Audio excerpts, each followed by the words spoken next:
Have you ever wondered how pythons understand word names and message?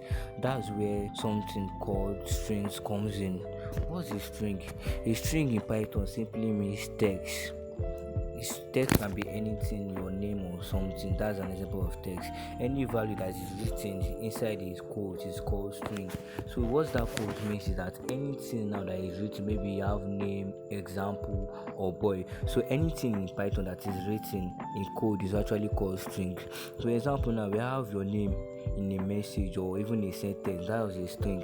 So as long as it's inside a quote, we have three type of quotes in a string. We have single stroke, double stroke, and triple stroke. So as long as it's inside a code, Python treats it as strings. So now in Python you can use different type of codes to create a string. Like I said earlier, we have triple quotes, double quotes, and single quotes. All of these are valid strings. They do the same thing, but triple quotes are often used for longer text. So however, strings are very important in programming because they help us work with text. We use them to display message, store names, and interact with user. This is how apps get user or showing information on a screen. You can also join strings together. That is called concatenation. So what that means is that string also you can also join them together, like add them. So that concatenation means we have Ade is a boy, so you have Ade there, then bringing boy together, you're actually concatenating them, adding them together. That's how so I will show you an example of how you combine them. So these both now combines words into one sentence, like I said, Ade boy. So if you concatenate them, you add Ade and boy. So you can even repeat strings multiple times.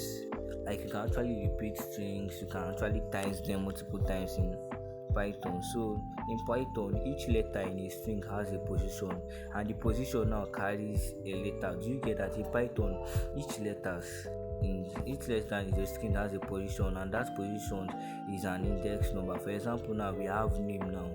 That name now is the index number. Why the value there is the Python. So I'll tell you to print name dot open bracket 0. So you actually print the index number of 0, which is nothing. This will give us p because we are starting from 0.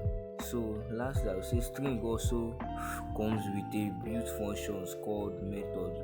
So strings also come with a built method called method. This changes the text to uppercase. For example, now we have that Ade is a boy.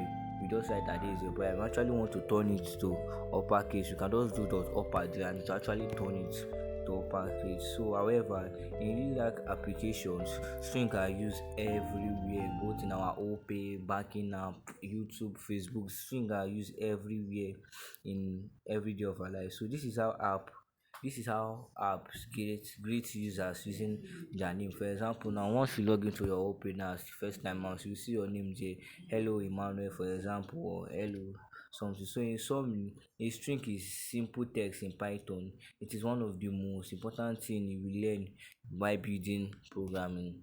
Thank you.